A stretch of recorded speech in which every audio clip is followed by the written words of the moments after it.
All right, we are recording. So our goal today is going to be to spend a little bit more time with the Mayer's notion of sort of the teleonomic. We're going to try to get a clearer sense, I think, of what it is precisely he means by that. To do that, we're going to go through this essay. Before we do, we'll review the previous essay that we were reading from him in class last time. So before we get started with anything, does anyone have any questions about any sort of business or concerns or anything like that before we get started? All right. Remember, if you do have any questions, you can either send something by the chat or you can give me the little thumbs up or whatever, and that will be how I'll sort of know to call on you. All right, so let's switch to the whiteboard for a second. So let's just briefly review what we discussed last time, right? So Mayer, he's this biologist. Today's reading is actually a little bit older than the one from last time. The one from last time was in the late 90s. So in the last reading, Mayer was sort of giving this sort of overarching history of biology, trying to define sort of what is the special subject matter, living things that biology studies, right? And so in that regard, he's different than Pierre, who is, from Mayer's perspective, would be a strict physicalist, right? Pierre is arguing that there is no sort of special status for life within biology. Life is not a biologically useful concept. And Pierre himself is an organic chemist. And indeed, he's perhaps make a quite compelling case that life is in a super useful context in organic chemistry. But Mayer wants to argue that living things are more than just organic chemistry. So let's just briefly review what we talked about last time. Right? In terms of the history of biology as a science, it sort of begins with Descartes in 1500 or so with a kind of strict physicalism, right? These are reductionist accounts where, what do I understand the organism as? I understand it just as a whole bunch of stuff, a whole bunch of parts that loosely speaking fit together and just operate on the basis of physical or chemical causal interactions, right? One thing bumping into another thing. In Descartes, there are little pulleys that are connected to our brain, and like when a nerve is pressed upon, it causes the pulley to press inside the brain, right? All it is just sheerly causal interactions, and everything can be sort of reduced to the physicochemical.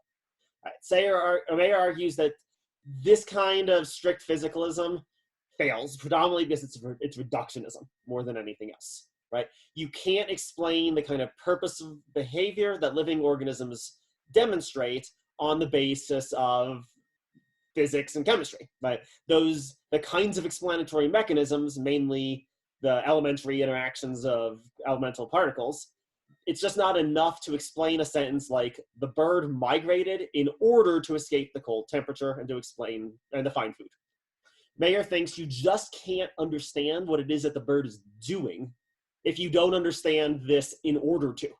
Right? If you just said birds migrate and then they avoid cold temperatures and find food, you don't actually understand why the bird is demonstrating the behavior that it does. The birds migrate to escape the cold temperature. It's purposeful behavior in its very structure. And if you cut that out, you just don't understand the living thing. Right? And that's why these strict physicalists ultimately just fail. They're ultimately just not capable of giving any kind of meaningful explanation of this first kind of sentence, right? The purpose of kind of sentence, what he's going to later call a teleonomic kind of claim. Right? So these strict physicalists were opposed to vitalists. These vitalists did indeed want to defend or explain these kinds of purposeful behaviors, but to do it, they thought they had to leave the physical chemical realm behind, and so they posited various kinds of non-physical or chemical substances or vital energies. And these things were supposed to explain why these purposeful behaviors were carried out by living things. And the problem here is that there are no such non-physical chemical building blocks in living things, right? So vitalism completely dies out once other better kinds of explanations for the purposeful behaviors of living things are found. And finally, with Mayer, we end up with where he thinks modern biology has more or less settled. He might overstate this a smidge, but I think he's mostly right from what I can tell. With this view that he's calling organicism, right? It sort of tries to contain the correct elements of both vitalism and physicalism, but correct their mistakes. So it's the mistake of physicalism was being anti-reductionist, right? Biology is going to make use of special kinds of explanations, in particular genetic and evolutionary explanations, owing to the special kind of thing that biology studies. Biology studies living things. Living things are different than the non-living things that get studied in physics and chemistry, because living things have emergent teleonomic purposeful behaviors and processes, right? And it's these emergent teleonomic properties that living things possess that need special kinds of explanations. But there's no contradiction. This is with physics and chemistry. That's why this is not this is why this is also anti-vitalist, right?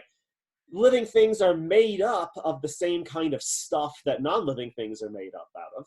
But the way in which that stuff gets organized and arranged causes more complicated wholes to emerge, emergent properties, and especially these teleonomic properties. All right. So that's a little bit of review. Let me just stop for a second. Where are we? How are we doing so far? That was just review what we talked about last time. So any additional questions, comments, thoughts about any of the last class's material?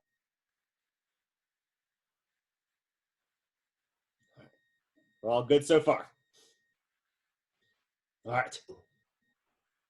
So given what we said last time, the key thing that we're going to need to do is explain what we mean by teleonomic property, right? That's the special thing that a Mayer's account is going to differentiate living from non-living things, right? It's going to be these teleonomic properties.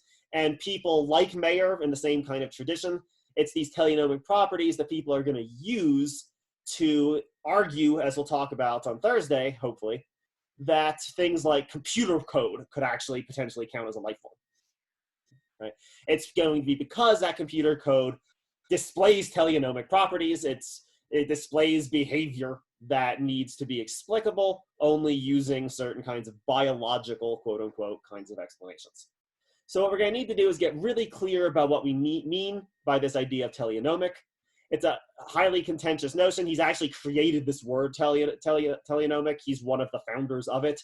The main language that had been used before is teleological. One thing we're going to need to do today is figure out how teleology differs from teleonomy, or if they differ at all, or just what do all of these terms mean, right? We've got this very complicated linguistic cluster, and today we're going to try to really just clarify what we mean by teleonomic, get really clear about that, and then we'll be in a good position then to sort of apply this to some of our sort of science fiction thought examples, apply it to the silicon-based life form, apply it to data, apply it to the purely digital life form.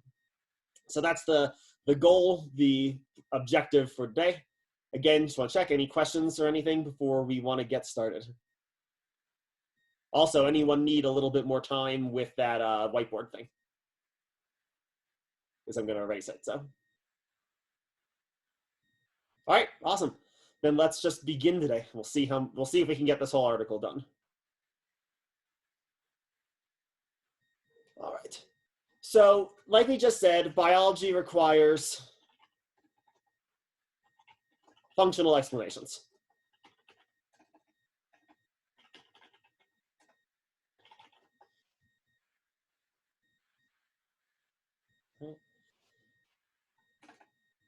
Or we could call them teleological.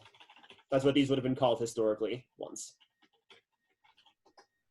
All right. And indeed, biologists continually use this teleological language. Indeed, they frequently do so to the consternation of physicists, chemists, and many philosophers, right? Many of whom still are kind of like the sort of strict physicalists that biology is arguing is inadequate, and want to just say, no, we should get rid of all of these in order to or purpose kinds of explanations. We should cut out purpose. We go back to Bacon near the beginning of the semester, right? That was one of Bacon's sort of key arguments, right? He was saying we need to reject, modern science needs to reject the kind of Aristotelian language of teleology because it's useless. And indeed, Mayer concedes it is quite useless in physics and chemistry.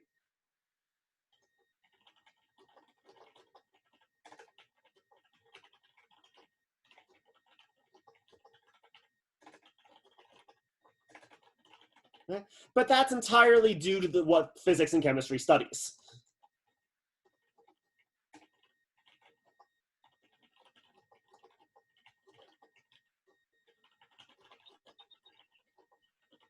It Can I isn't ask a even quick necessary. clarified question? Oh yeah, go ahead. Let's let me go ahead.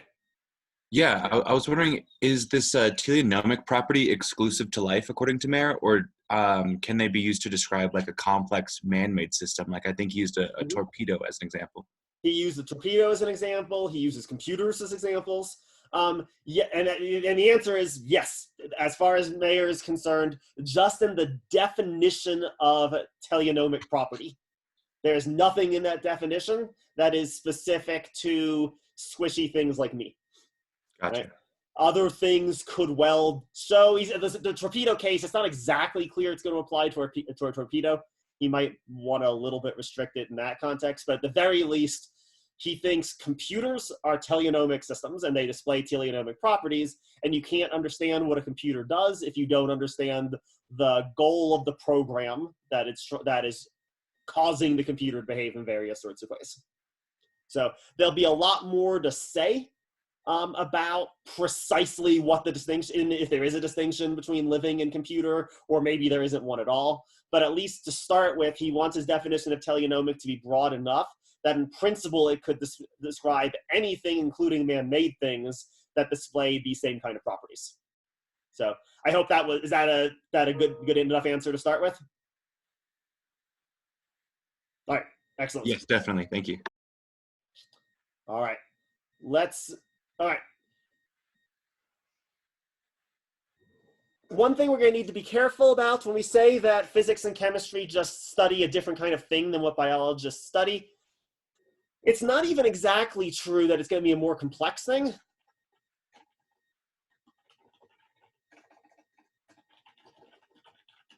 Right? Because, I don't know, black holes are pretty complex. I don't know if I'm more or less complex than a black hole. I don't even know how to go about beginning to answer that question of relative complexity. Right? There are probably ways we could do it. We could probably sort of define complexity in some sense. But in terms of what we're talking about here, it's not even really so much more complex. It's just that the kinds of holes that are formed by things studied in physics and chemistry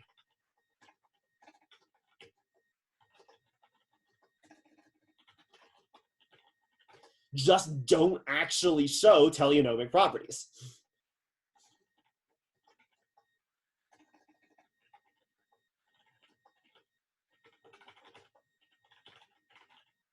Right? Maybe they're less complex in some respects as a result, but maybe in other respects they could be more complex, right? It's not so much a question of complexity that we're looking toward, it's just what kind of explanation do we need to give to come up with an adequate explanation of the subject matter. When a physicist is studying a star, it just doesn't need to make use of a quote-unquote teleological explanation or any sort of purpose language to explain what the star is doing. That's just not going to be true about a single cellular organism. Even that singular cellular organism, it's going to be a kind of whole that requires these teleological explanations. But there's all kinds of controversy about how to interpret these teleological explanations.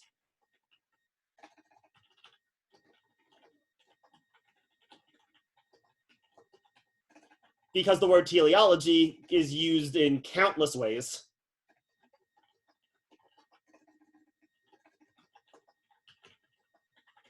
And many of those ways are actually going to be unuseful or even outright just false when used in biological contexts.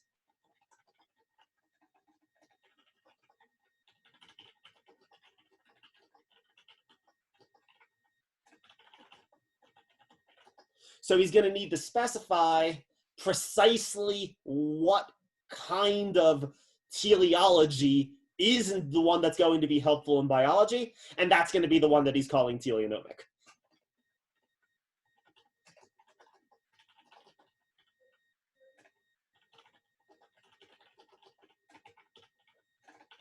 So we're going to go through a couple different kinds of teleological accounts, and we're going to sort of get rid of the bad ones and then sort of narrow in on the helpful teleonomic one. That's kind of the goal for today. So again, let's just sort of stop before we go any further. Any questions so far? And again, yeah, just remember, just a reminder, I can't see the thumbs up or anything. I can't see any questions while I'm in the whiteboard view. That's why I keep jumping back. So any questions on where we are so far? All right, excellent. Let's continue. So let's start here. Let's figure out what conditions a useful teleological account are going to have to satisfy.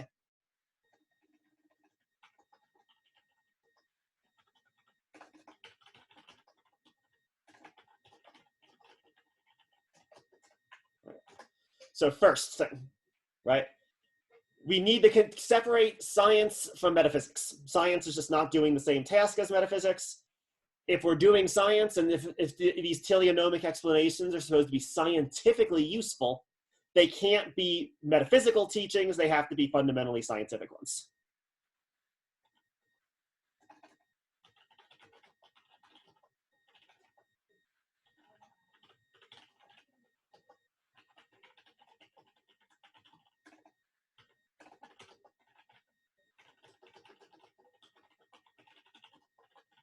Mayer's not super rigorous, at least by my reckoning, about precisely what it is when he's using this language of metaphysical. I have a vague idea of what he means by it.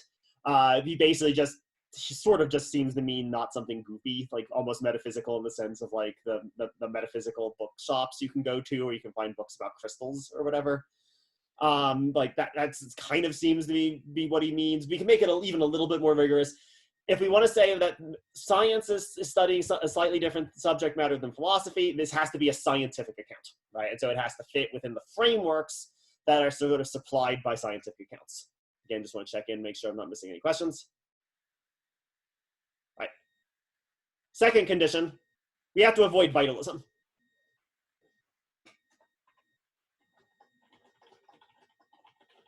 Right. Whatever we're going to be talking about in terms of these teleonomic explanations,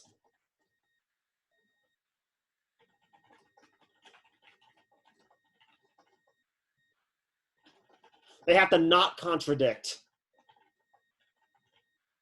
the physical chemical reality described by the other sciences, right?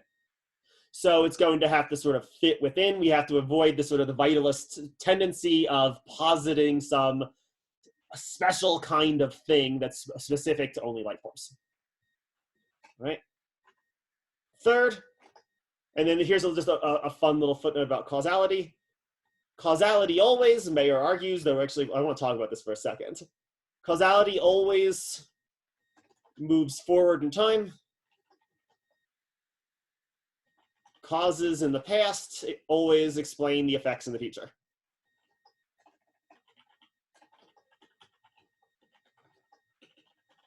That will also have to remain true of these teleonomic explanations.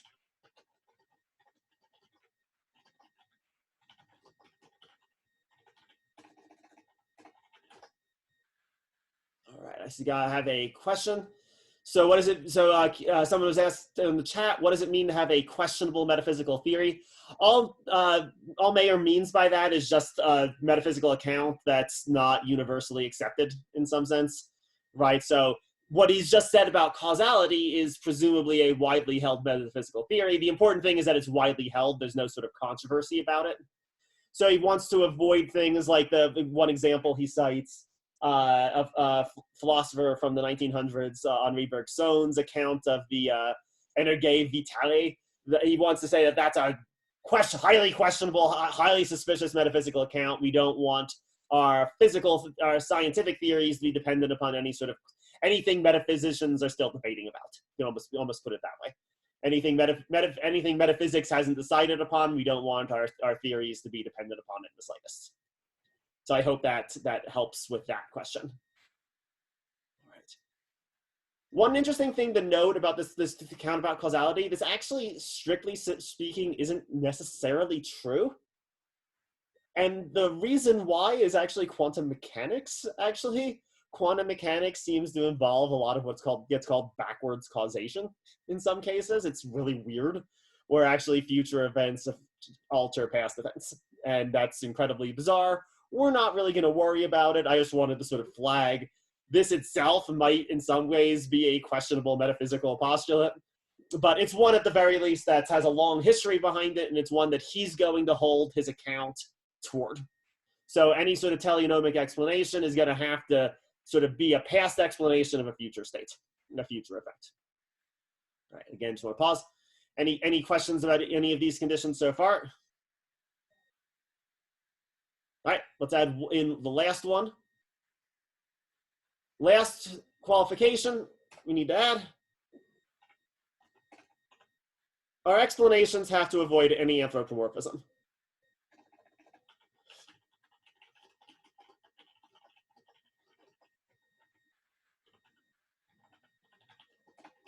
And this is probably the most important for our purposes today, at least, of these conditions, right? We can't say things like the animal or that bird, the bird intended to escape the cold winter when it migrated,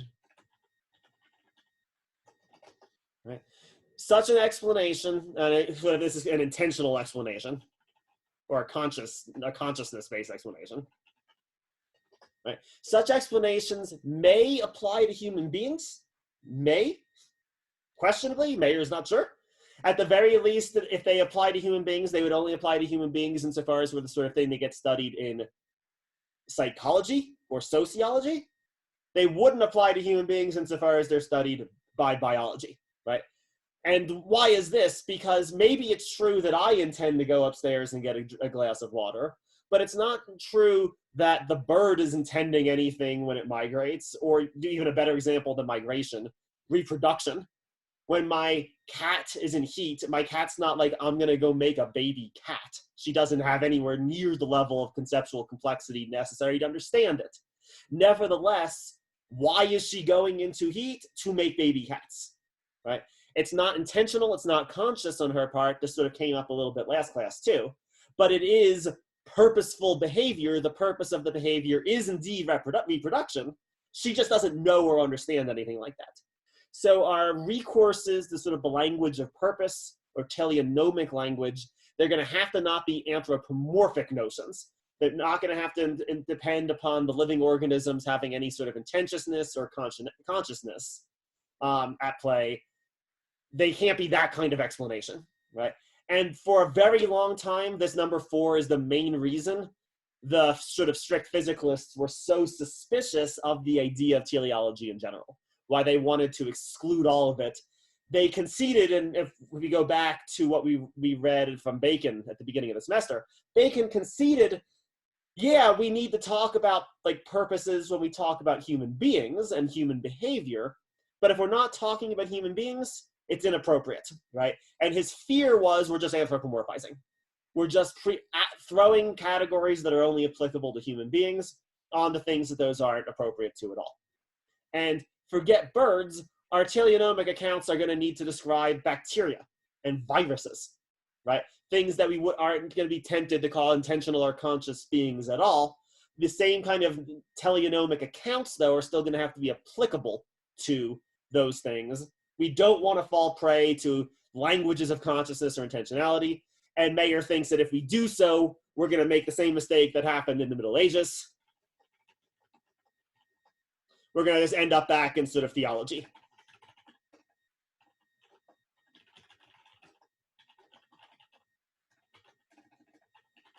And not scientific ones, right? We'll end up talking about things like God's purpose. And we just don't want to do that. That's just, again, not the kind of scientific explanation we should be trying to give, right?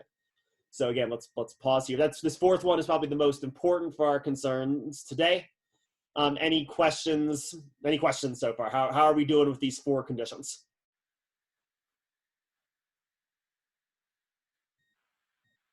Good, that's good so far. All right. The key thing that we're going to need to check and make sure, we're just going to have to go back and refer to this almost like a checklist to make sure when he actually ultimately gives his account of teleonomic properties, we need to make sure his account satisfies all 4 of these conditions. And he's going to say it does. He's going to say that his account sort of avoids all 4 of these worries, and so therefore works. All right. So if we don't have any questions right now, let's start with a mistake, a bad note account of teleology first, before we get into good ones that may be helpful. How many of you have heard, let's just do this, social Darwinism? What's the idea of social Darwinism?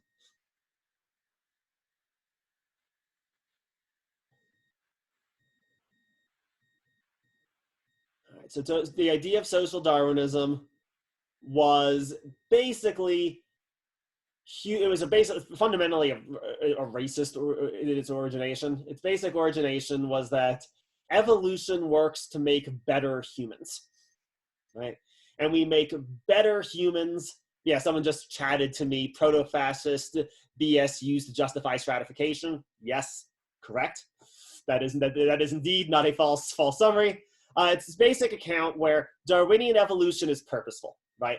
Humans are getting better, or at least in principle, humans are getting better in terms of its history. Social Darwinism was always the white humans that were the ones that were getting better. And in particular, in Nazi context, the Aryan humans were the ones that were getting better.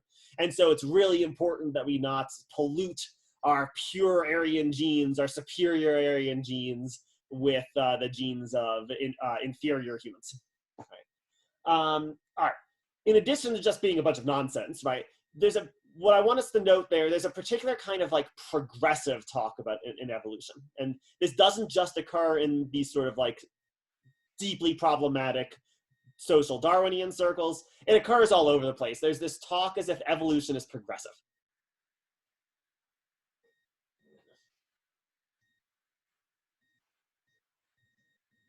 So here's one candidate.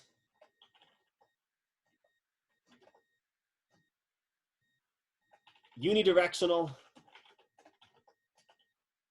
evolutionary progress.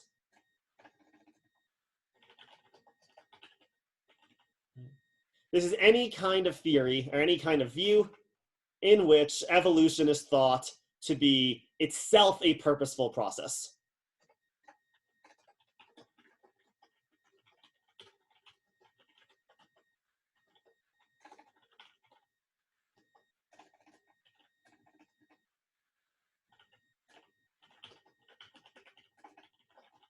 One that produces better organisms over time.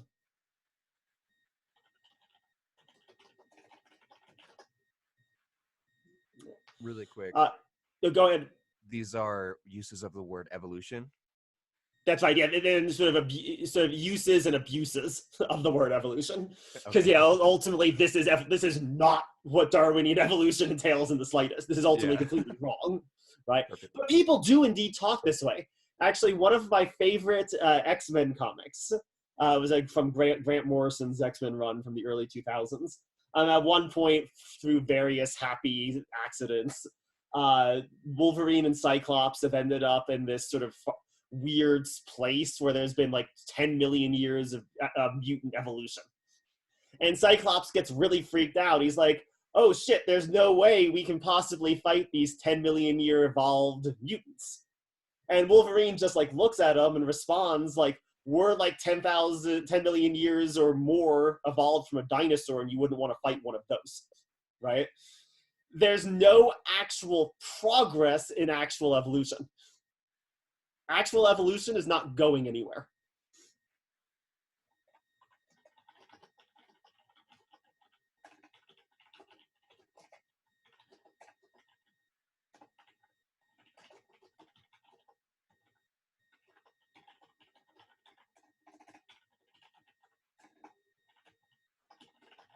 Right?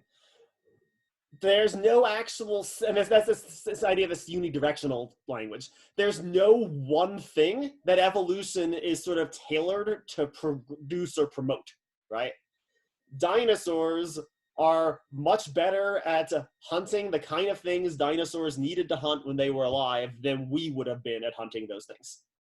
Conversely, why did dinosaurs go extinct? Because they weren't as good at hunting the same kind of things that mammals were good at hunting, right?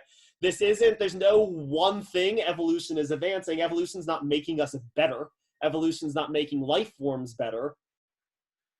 We're just fitted to our particular environment, and the old organisms were just as fitted to their environment. I've got a chat question here. How does that apply to fitness and natural selection based on genomic mutation? Right, that's actually precisely how it sort of does indeed apply. What happens when a genome mutates, right? Either that mutation is going to cause the organism to survive, or the mutation will cause it to die, or indeed actually cause this too strong, because it won't be a one-to-one causation, right? It'll make it more likely to die or more likely to live. If it's more likely to live, what happens? It gets to reproduce, right? It's actually, all it's doing is, think about it like this, it's rewarding past behavior, it's not promoting future behavior.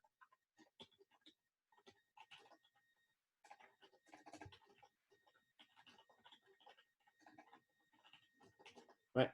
So when a trait is selected using by natural selection, that's just rewarding a past success. It's not promoting any particular direction for future development.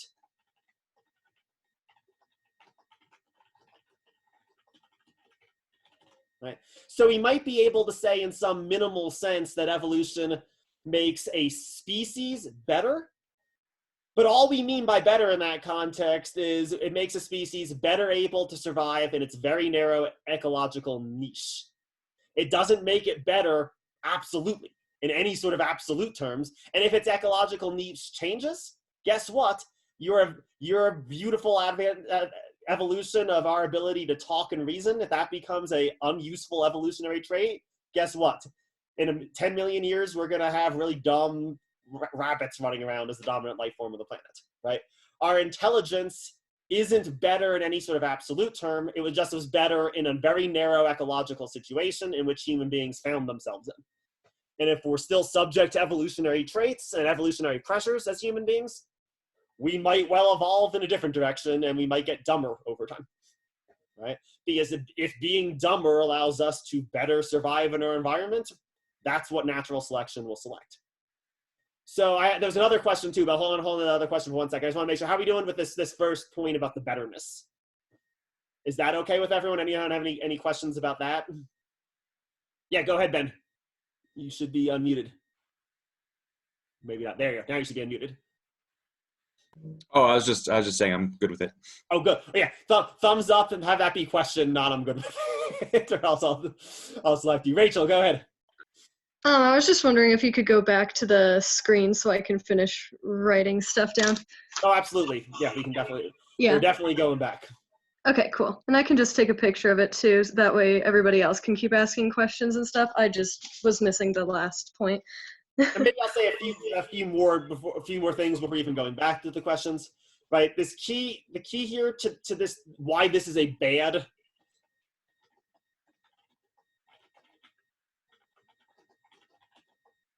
Right. This is a bad use of teleology, and the reason is just that there's no actual thing that evolution is making us better for. Evolution explains teleonomic properties. It itself isn't a teleonomic process.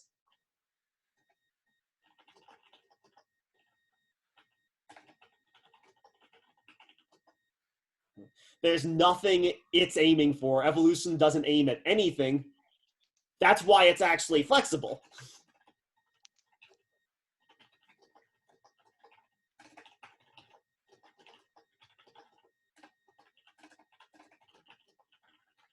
It can come up with life forms that if you want to talk about it coming up with a life form, even that's a little bit goofy, but if you want to use that language.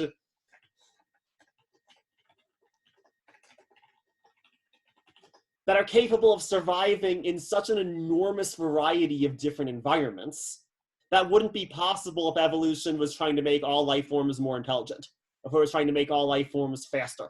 Sometimes in some environments, what you will need is to be slower and dumber.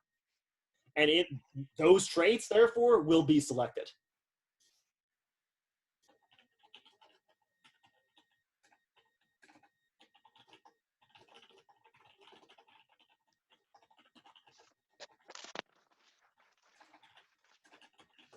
If you want to put it this way, evolution is the ultimate whatever works system.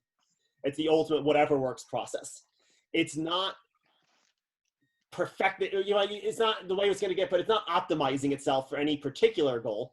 The only goal is whatever works, whatever will let you survive, whatever will let, and not even you survive, whatever will let the species survive, because evolution is predominantly a descriptor of a species. Species evolves, or individual organisms don't, right? What it selects is traits within the species that will promote the species surviving in whatever sense the species needs in order to survive. So that's one important almost misunderstanding, because I had not, so the other chat question I got, someone has asked how this fits in with Aristotelian orthogenesis. I'm not actually sure that Aristotle really does have a notion of orthogenesis. I'm not sure if he's getting Aristotle right.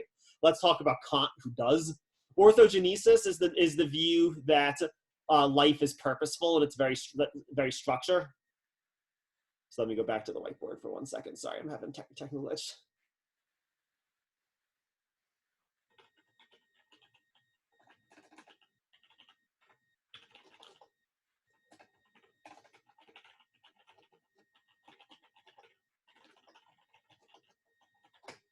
That there's some actual ultimate purpose of life as such. That's this idea of orthogenesis. I don't think it actually is an Aristotelian notion. I think it's actually sort of and he sort of at the end of the piece sort of comes to this roughly the same conclusion.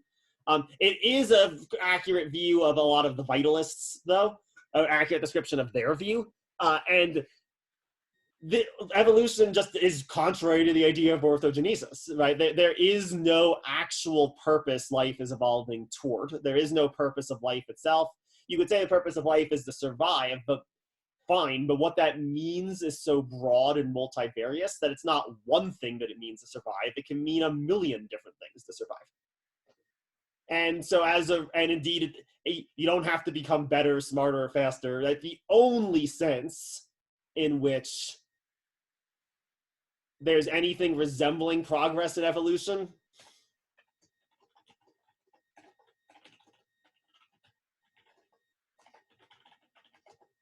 is that you need a lot of time to get more complex formations in evolution.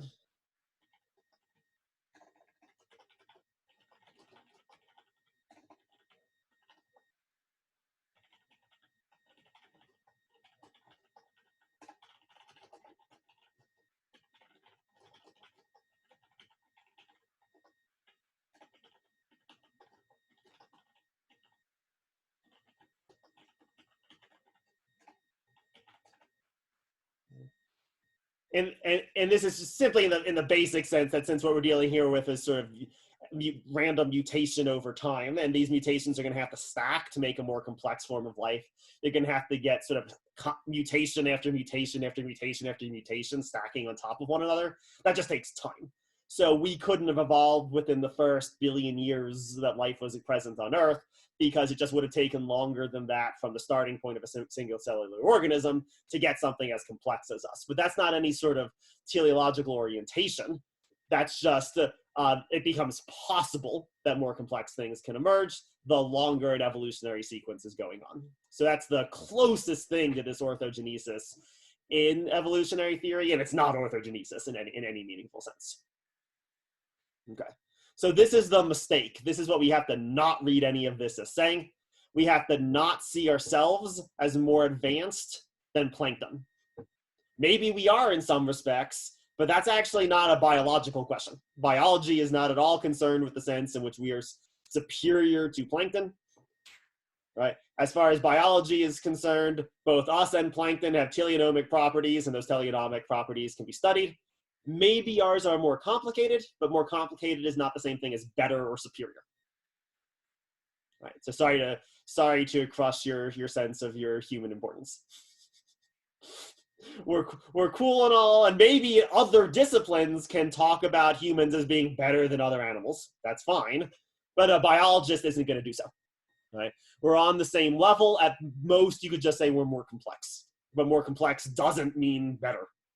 Right. And again, if there's some sort of like ecological crisis and a meteorite hits the Earth and causes a mass extinction, it's probably not going to be humans that survive. It'll probably be the cockroaches and the plankton. Those will be the ones that probably make it, because more complex organisms are actually a lot more fragile than simple organisms. Again, that's why they're not better. Right? Dinosaurs were really complex and they died off first because their complexity only worked within a very narrow ecological situation. When that ecological situation changed, no more dinosaurs. All right. So any questions about this sort of first point? I'll pull back up the screen capture for a second. Any questions about this sort of mistaken view, this view that we're going to need to reject? All right. Let's get into the right view then. So if all of this is the view, we're going to need the reject. What's a good account of teleology?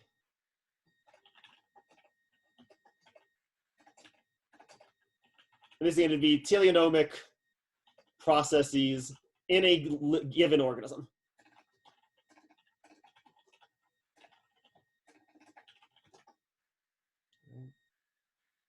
Couple things to note here. That first usage, we weren't talking about a given organism.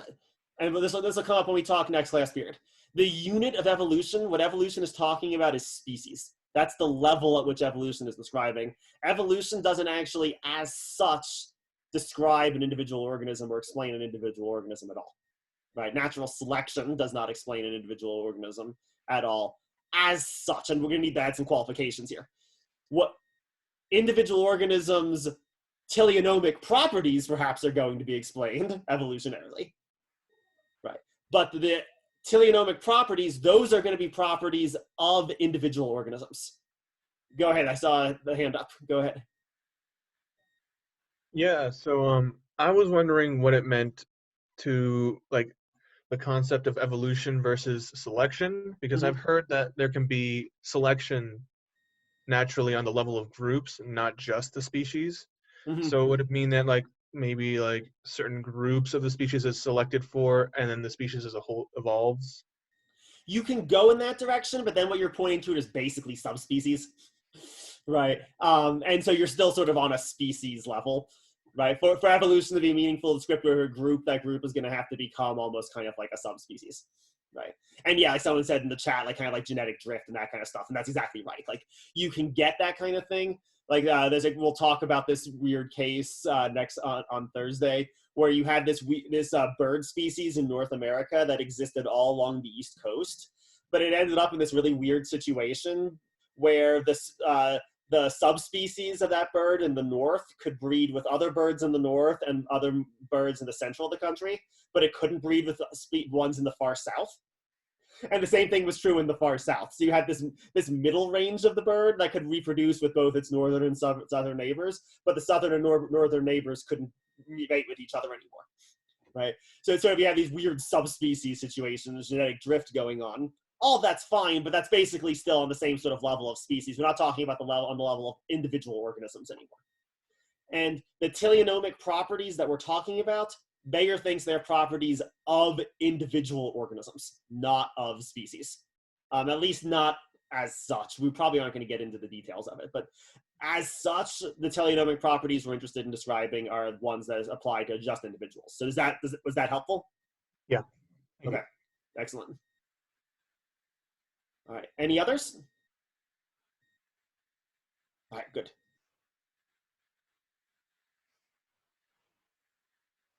On this level, if we're now talking about the level of an individual organism, what we can talk about are certain kinds of behaviors.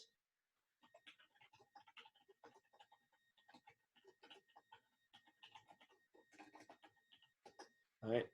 And these behaviors we're going to call teleonomic. So let's distinguish these behaviors, first of all, from the behaviors of non-living things.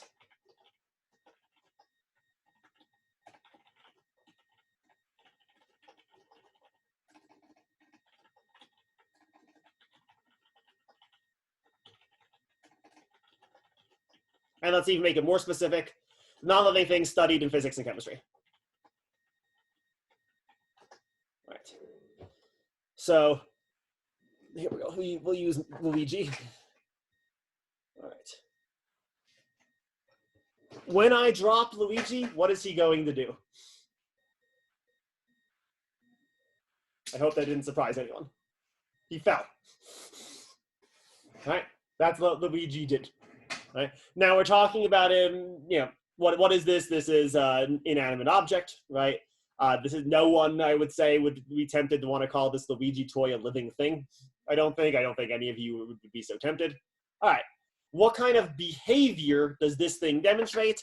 Its behavior only obeys the laws of physics.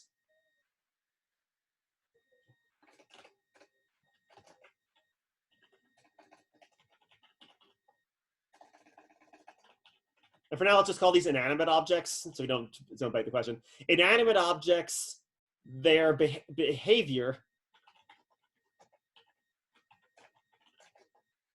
that obey whatever laws of physics or chemistry are governing them.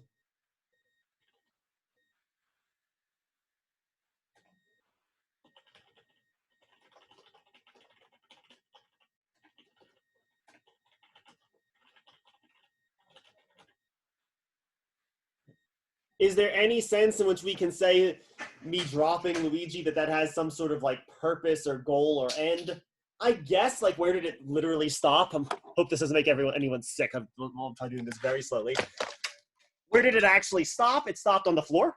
So I guess it stopped, right? It had an end. Where'd he go? Right. It stopped. It had an end. It had a resting point, right? But it's not a very interesting stop or resting point or end, right? It just stopped when something got in its way, right? And all of Luigi was doing there was obeying the laws of physics. He says we can call this, if anything, we should call this a teleoautomatic process.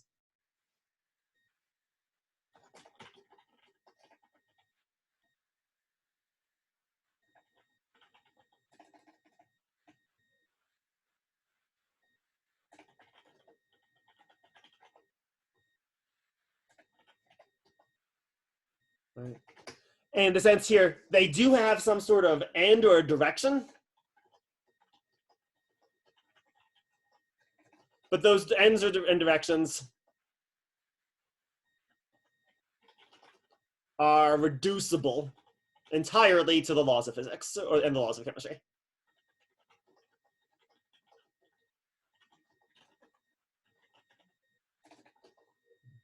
They are automatic. That's why that's the sense of teleomatic.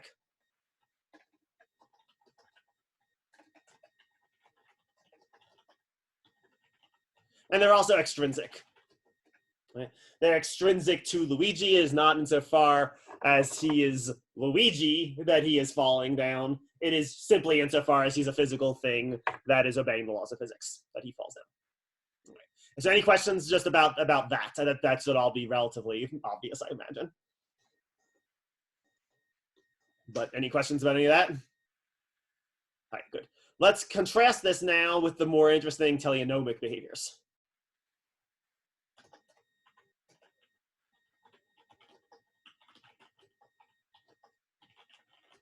Right, these behaviors, we call these inanimate. We're going to call things that display teleonomic behaviors animate objects. Right. What does it mean to say that they're animate? It's to say that their behaviors aren't merely automatic, they're intrinsic to them in some sense.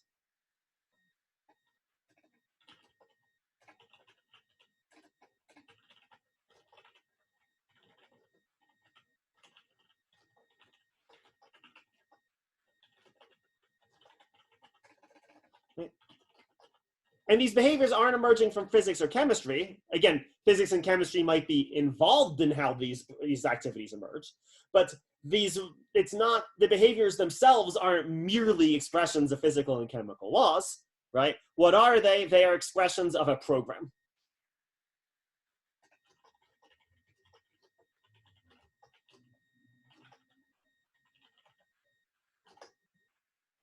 All right. And we're going to, don't worry, we're going to say a lot about what we mean by program. That's what we're going to almost spend the rest of the day talking about. This gives us a definition of what we mean by a teleonomic process. Mayer defines it as a goal-directed behavior or process that operates on the basis of a program.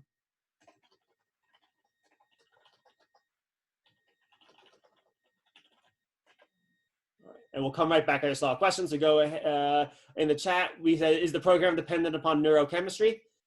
Actually, no, not necessarily. In most cases, it won't be dependent upon neurochemistry at all. Because we want to say bacteria have teleonomic properties, but bacteria don't have a neurological system to speak of in the slightest. What do they have? They have DNA, right? They have a genetic code, a genetic program, right? And that genetic program is the one that would be relevant in that context. It's also relevant in the case of, say, a human being, right? We have a genetic program, and we have neurochemical programs that are involved with us learning things, remembering things. We'll go into all these distinctions as we go. Computer code, though, this is what's so important and useful about this definition that he's giving. This definition applies just as readily to computer code.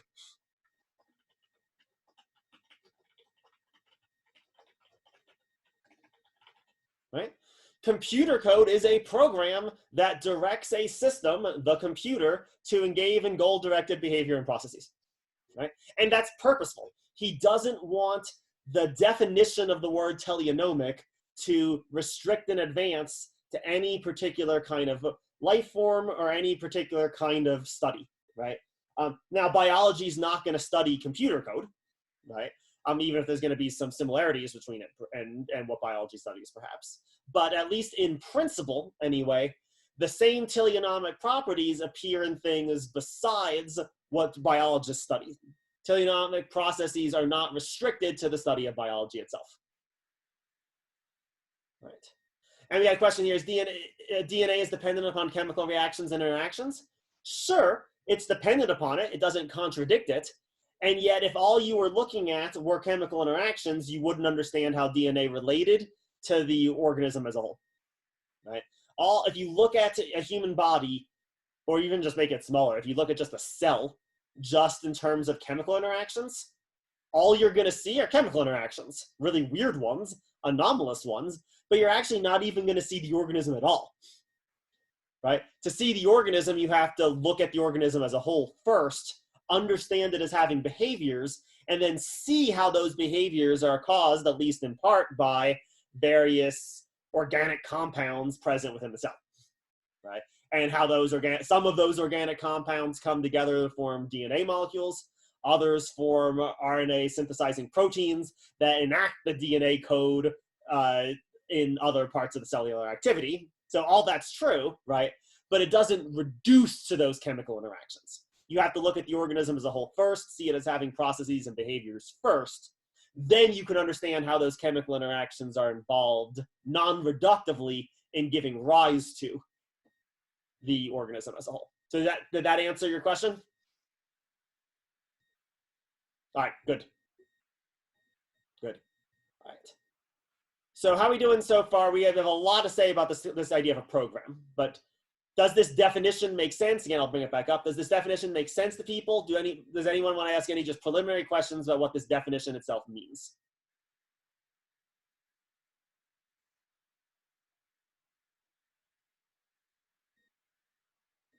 All right, then let's start clarifying it.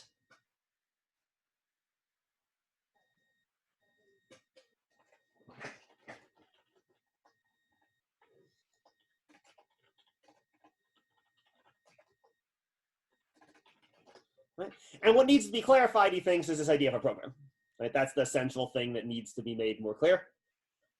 He's the one who comes up with this program language. From Mayer, it gets sort of adopted pretty broadly. This is sort of a pretty common way of describing life in biology circles. And he's the one who's articulating it, really, particularly this, and his innovation is this adding this language of a program. So what is a program? Let's try to clarify it somewhat, at least.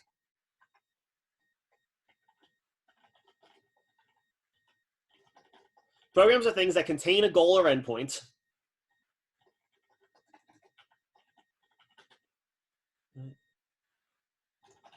And direct, so it has two things, right? It both contains the goal. So I'll just number these, that'll be helpful. Programs contain a goal, too, and they direct how that goal is realized.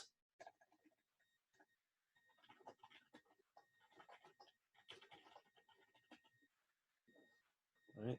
So again, let's just do the computer code example, right? When you have a bunch of computer code, that computer code is trying to bring something about. So if it's a really simple code, if it's just trying to display hello world on the screen, right?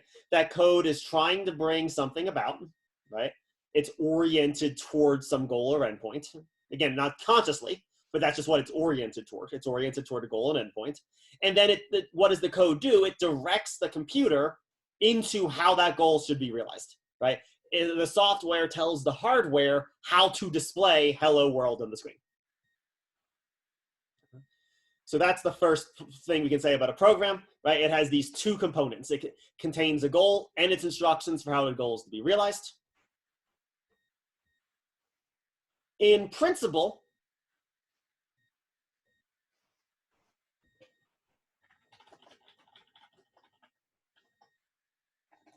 the way that the goal is realized could be extrinsic to the program. This is true in the case of DNA. This is true in the case of computer code. Right? Or it could be tied up with the program itself in some way. And this would be in the case of analog programs.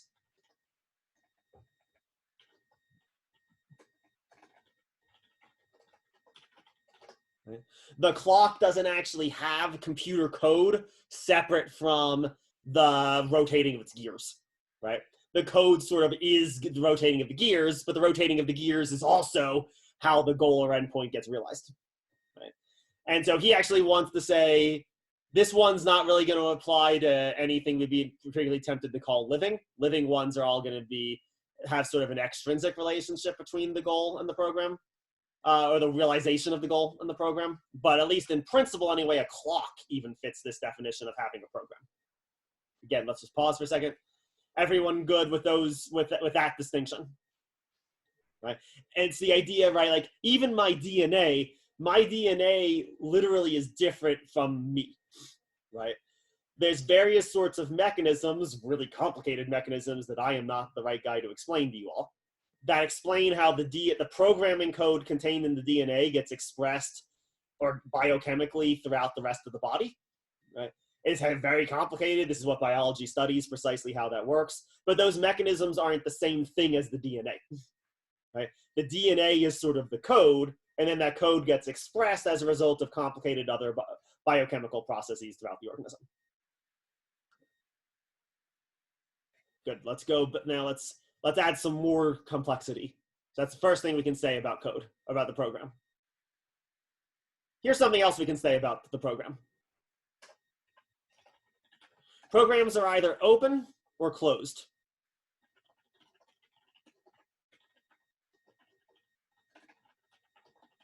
By closed, we just mean a purely deterministic system, right? Think here, something acting purely instinctually.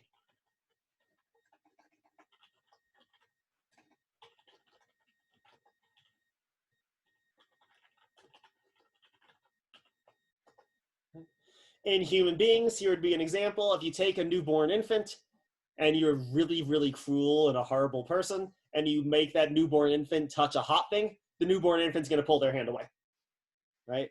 This is purely programmed result of the program, right? The program purely just entails that outcome, right? We see the same thing in single cellular organisms that we see in us. If you put a really hot thing near a bacteria, it'll recoil away from it. This is a automatic response, something that's the DNA just directly sort of entails. But there's also open programs too.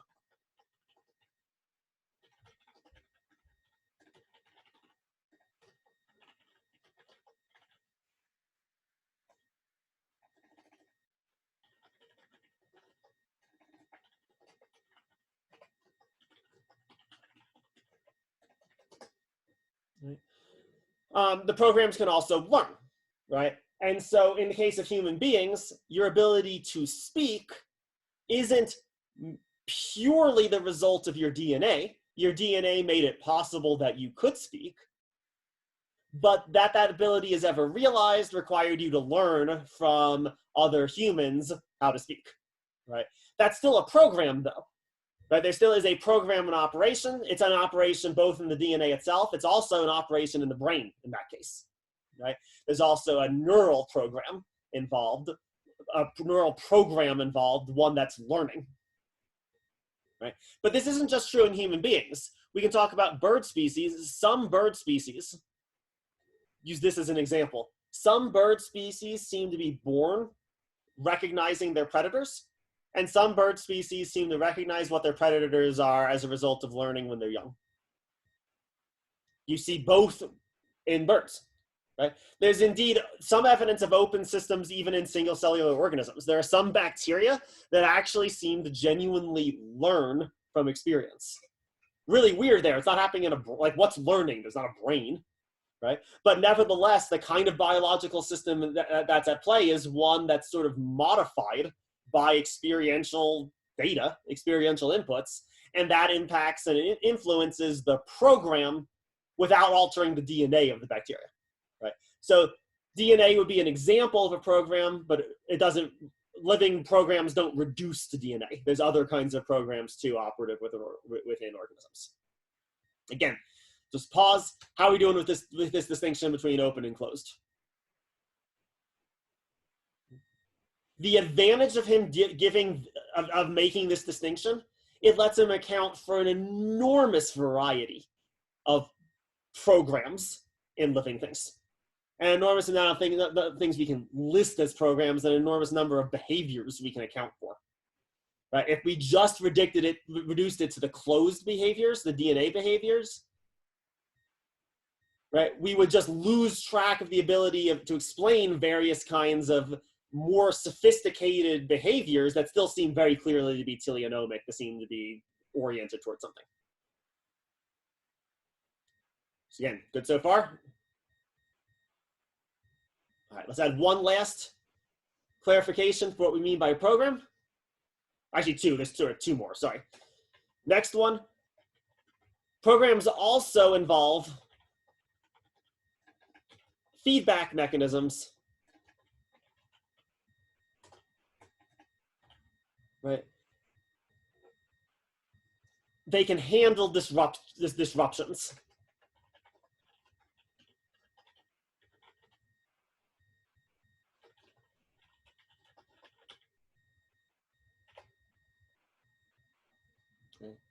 And indeed, that's precisely what the single cellular organism is doing when it recoils away from the hot thing, when it tries to move away from the thing that's too hot, right?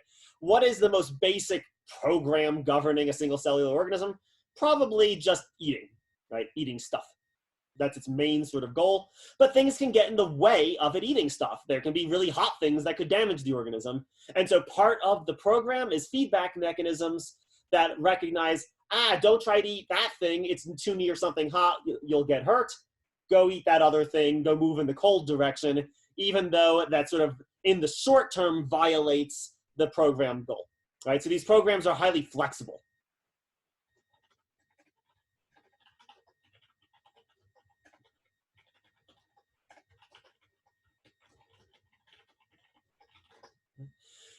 One thing that's interesting to note at this particular juncture,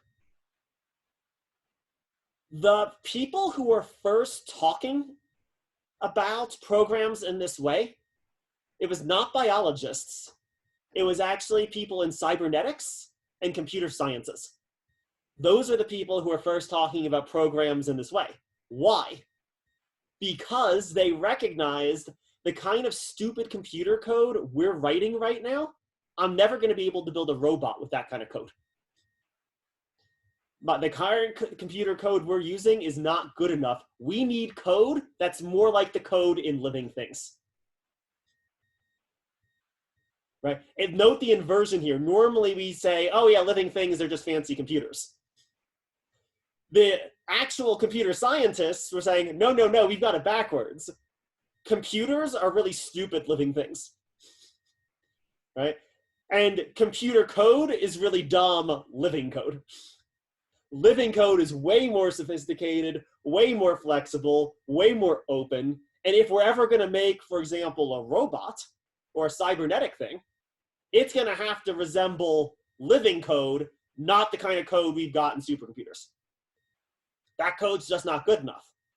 And by the way, you know what this has all led to in the last decade? AI learning.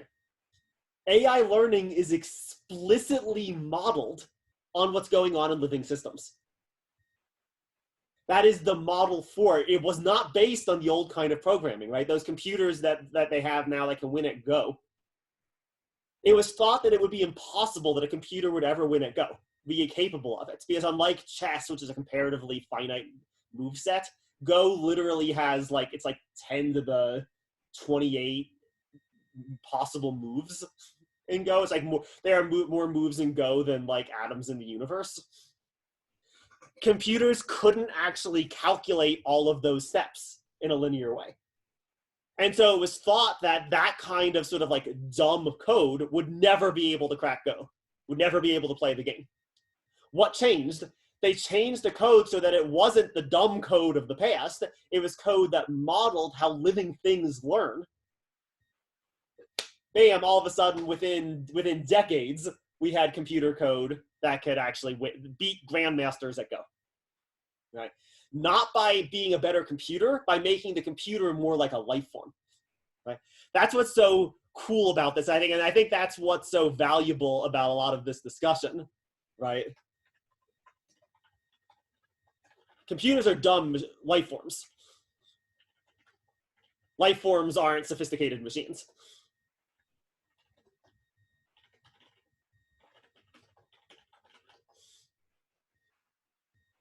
Right? And it seems like a subtle difference, but the difference actually really matters.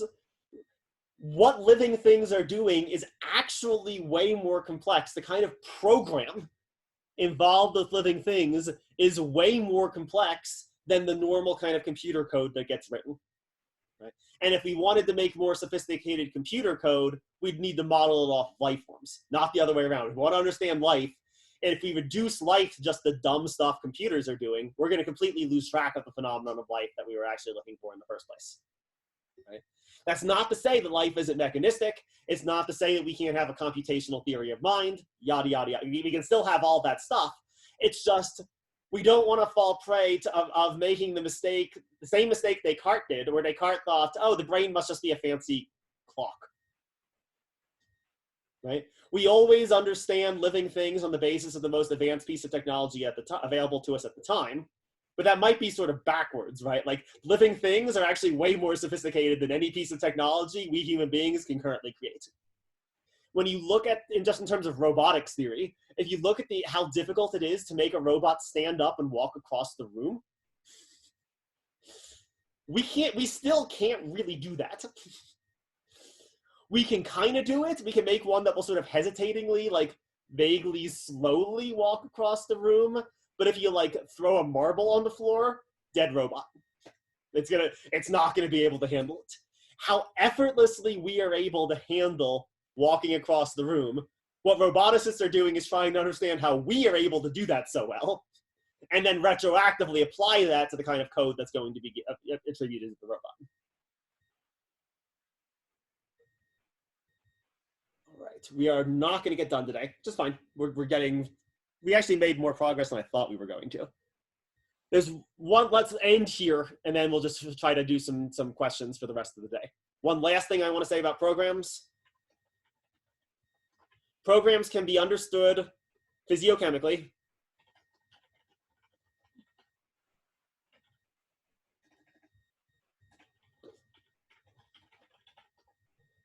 Right.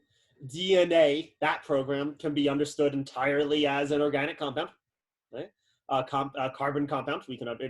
There's no special magical substance needed to explain it. Same thing with computer code, right? Computer code might sound abstract, but it's actually something quite concrete. It's a series of instructions in a silicon chip, right? We can understand it as something physical-chemical. So we sort of satisfy that criteria. And the program comes before the operation of the behavior.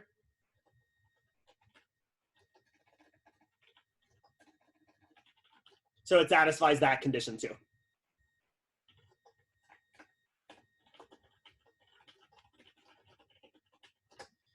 The cause comes before the effect in just the way we sort of want. The program comes before the behavior that it's supposed to explain. And so it works. We sort of satisfied, if we go back to it, we satisfy our various conditions that we needed for teleonomic. And so he thinks he's got, on this basis, that was not what I wanted to do. He thinks he's got a really solid definition of teleonomic that's not fluffy, that's not based on anything abstract, that's scientifically useful, that's not just even useful in biology, it's also useful in cybernetics and computer sciences, and one that can be used to distinguish living from non-living systems. All right. We still have a question left, and we'll save this one for next class period. What explains the program? Where do these teleonomic properties come from?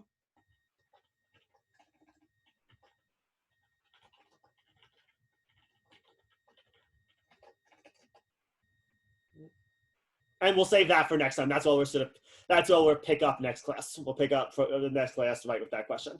Before we get to that, though, let's just stop now for today. Remainder of class, let's just do questions, thoughts, comments about what we've talked about so far.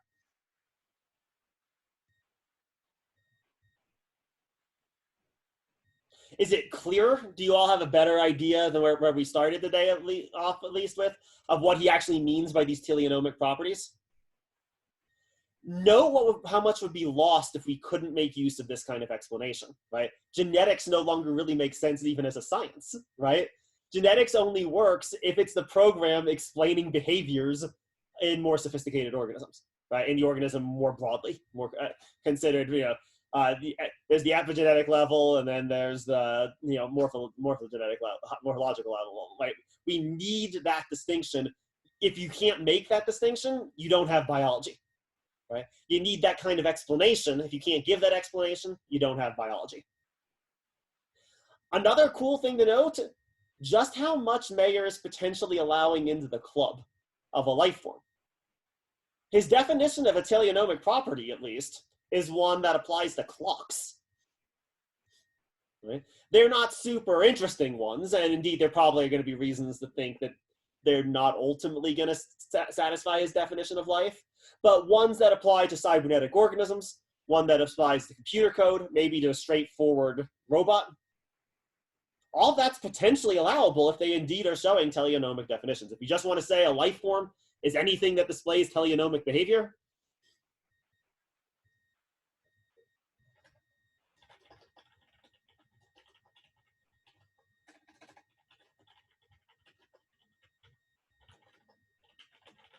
we have a very we are letting a lot into the club.